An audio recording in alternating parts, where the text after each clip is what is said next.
এর ভিতরে পানি দিয়ে ইয়ে করে দেবো।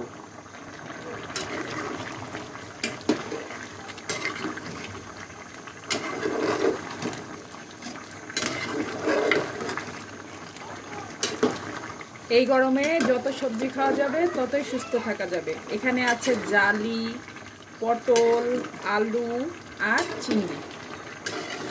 চিংড়ি দিয়ে সবজি রান্না করলে আমার বাচ্চারাও মজা করে সবজি খায়।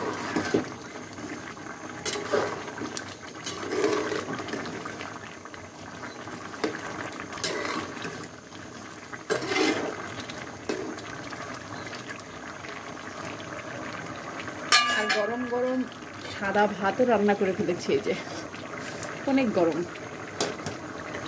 আর সাথে হচ্ছে চিংড়ির সবজি।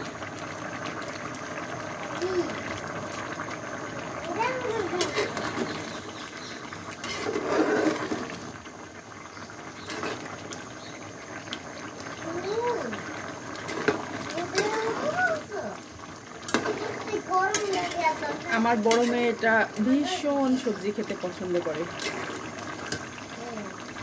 আর চিংড়ি দিলে ছোট মেয়েটাও মজা করে খায়। আমার সবজি রান্না কিন্তু হয়ে গেছে। পটল, জালি এগুলা কিন্তু খুব ঠান্ডা সবজি, দেহের জন্য খুব ভালো। আমার হাজবেন্ডও সবজি খেতে খুব পছন্দ করে। আমাদের বাড়ির সবাই সবজি খায়, প্রচুর সবজি খায়। সবজি একদিন না খেলে মনে হয় যে কি যেন খাইনি,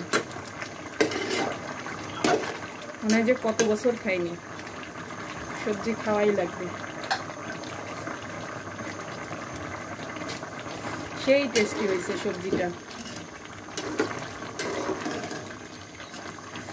আমাদের মতো কারা কারা সবজি খেতে বেশি পছন্দ করেন কমেন্ট করে জানাবেন। আপনাদের সুন্দর সুন্দর কমেন্ট করতে আমার অনেক অনেক ভালো লাগে।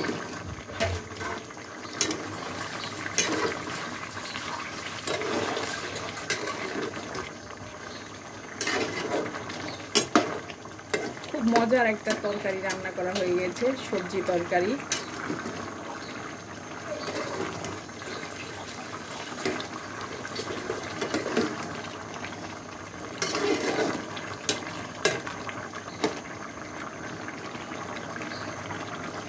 আমি চুলাটা অফ করে দিব। আমার রান্না হয়ে গেছে, ভীষণ মজার। এইটা আমার হাজবেন্ডও খুব পছন্দ করে, সাথে আমার মেয়ে বড়টা খুবই পছন্দ করে। আর আমার হাজবেন্ড তো হেভি পছন্দ করে এই ধরনের তরকারি।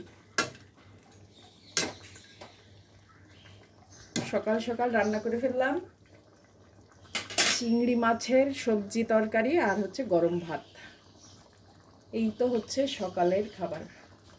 বাবুদের আজকে স্কুল আছে, তাই আজকে আর রুটি বানালাম না, সময় নেই। গরম ভাত আর সবজি।